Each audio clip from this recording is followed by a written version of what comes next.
bahwa ada di beberapa kabupaten itu anggota DPR-nya orang asli Papua tidak lebih dari 5 jari. Di luar itu orang lain.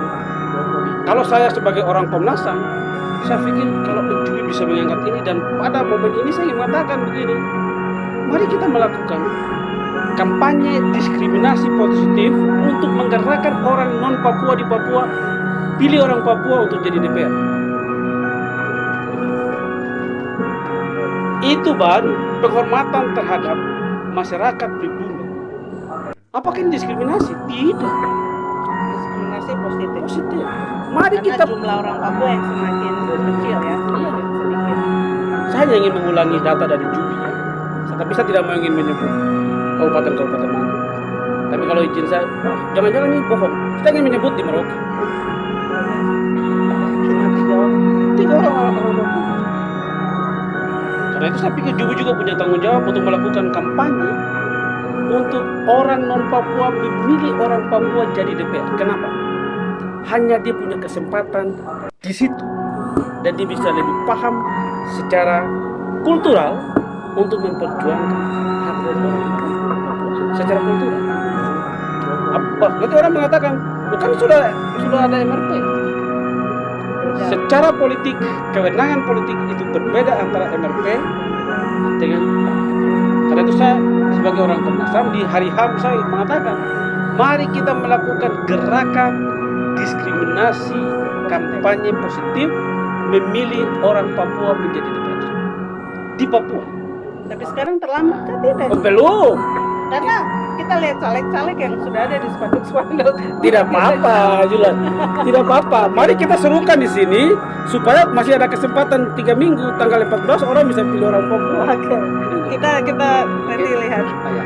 Terus Saya mungkin mau sambung sebenarnya dari yang tadi Kak Fritz sampaikan, karena kalau misalnya kita kembali ke 2003, sebelum ke 2003 saya mau sampaikan dulu yang tadi bahwa tadi kan kita bicara soal pertanyaan kenapa sampai pasukan di drop terus. Nah, sebenarnya Kakak Fritz dari Komnas HAM sudah sampaikan, dan itu bukan rahasia umum lagi, sebab TPNPB itu mereka sudah sampai menggunakan peralatan yang canggih, senjata-senjata yang bahkan saya mendapat informasi dari pihak aparat sendiri yang tugas diduga bahwa mereka punya sniper, jangan main-main.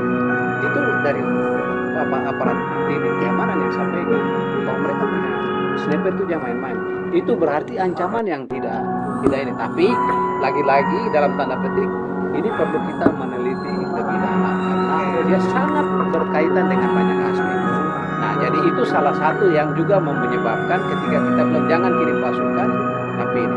Nah, kemudian ada hal lain juga ya, dalam konteks yang terakhir di 2023 ini, itu juga pemerintah sebenarnya, negara dalam hal ini, dalam tindakan atau dalam upaya-upaya mereka yang bilang, walaupun presiden bilang secara humanis dengan cara yang lebih ramah dan lain-lain, tapi bagaimana tadi drone dipakai, itu canggih sekali, bahkan bisa tembak loh dengan drone yang sekarang ini.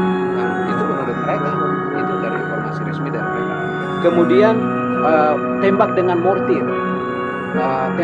mortir, bom digunakan. Ini kan alat-alat perang yang sebenarnya dipakai di medan perang. Tapi berarti mereka sudah, artinya para pihak ini baik DPN, PB dengan keamanan di Republik ini sudah menganggap ini daerah-daerah perang ini. Sehingga alat-alat yang seharusnya dipakai di misalnya di medan perang yang sebenarnya resmi, ini sudah dipakai dan itu dia menimbulkan korban yang banyak. Nah, itu salah satu yang juga menjadi pertimbangan keamanan memang, karena dong pegang senjata yang canggih itu pasti mengancam sekali, sehingga tugas keamanan ya kita tahu. Nah, sekarang saya mau masuk ke 2023. Kenapa tadi semakin meningkat dan lain-lain? Persoalan yang tadi sudah disentil oleh Kakak Fritz adalah sebenarnya orang Papua ada di persimpangan jalan. Mengapa saya sebut di persimpangan jalan? dari perspektif kami di Elsam adalah uh,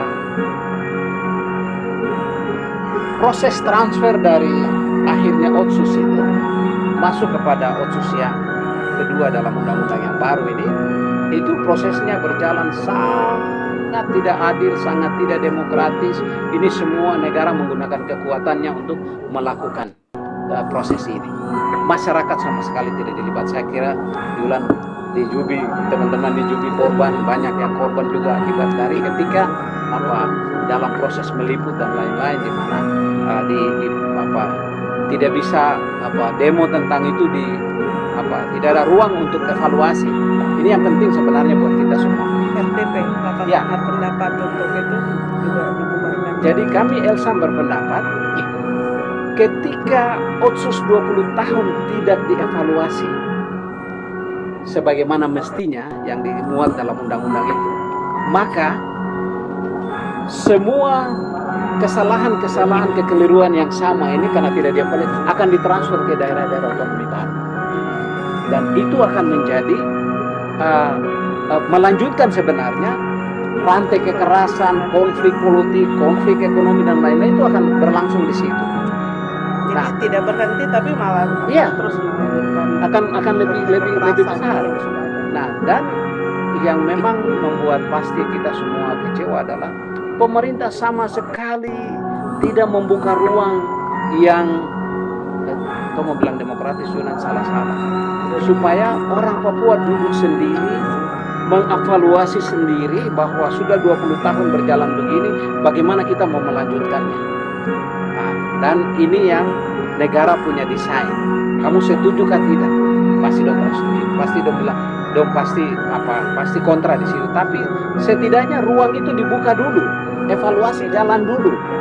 Dan kami punya dugaan kuat, kekerasan semua yang terjadi di provinsi yang induk yang lama ini sedang tertransfer ke provinsi-provinsi baru, kabupaten kota yang baru. Ini akan terus, jadi eskalasinya akan semakin meningkat. Dan kalau kita kembali ke tadi, siapa yang kita mau percayakan untuk nanti mau drive ini dengan baik, mulai tingkat pusat, lokal dan seterusnya, ini tanda tanya. Dan kembali kepada tadi, kita orang Papua bukan rahasia lagi, menjadi minoritas di tanahnya sendiri. Saya kira beberapa waktu yang lalu teman-teman mulai munculkan orang Papua di wilayah provinsi ini hanya sekian. Nah, itu sudah dikeluarkan, dan untuk mengisi itu kita bisa bayangkan di mana posisi kita. Sementara yang mengungsi ini belum terurus, mereka masih dalam pengungsian yang ribanya kita tidak tahu, yang mungkin bisa datang dan ini menjadi tanggung jawab siapa? Nah, yang kami khawatirkan, orang Papua dalam posisi ini, dan kita masuk di 2003 pas melangkah ke tahun politik yang panas sekali dengan yang tadi isu-isu yang begitu berkembang. Nah, lalu siapa urus barang-barang ini? Nah, Semua nanti fokus kita kesana. mau masuk ke sana karena kita waktu juga sudah mau habis. Baik. Kita akan akhiri dengan pertanyaannya tuh, saya akan tanya tentang ini karena tadi bicara soal tahun politik, kita akan punya presiden baru, kita juga akan punya pemimpin-pemimpin atau wakil-wakil rakyat di kantor DPR, legislatif, yang mana mereka itu yang harusnya berjuang untuk memperhatikan nasib masyarakat gitu ya, dengan membuat aturan dan lain-lain, program dan lain-lain. Nah, saya mau tanya itu, apakah Bapak-Bapak optimis dengan siapapun nanti yang terpilih akan menjadi lebih baik atau tidak? Lalu harapan-harapannya juga buat mereka yang nanti akan menjadi wakil-wakil rakyat di DPR, tapi juga nanti yang akan jadi kepala-kepala daerah.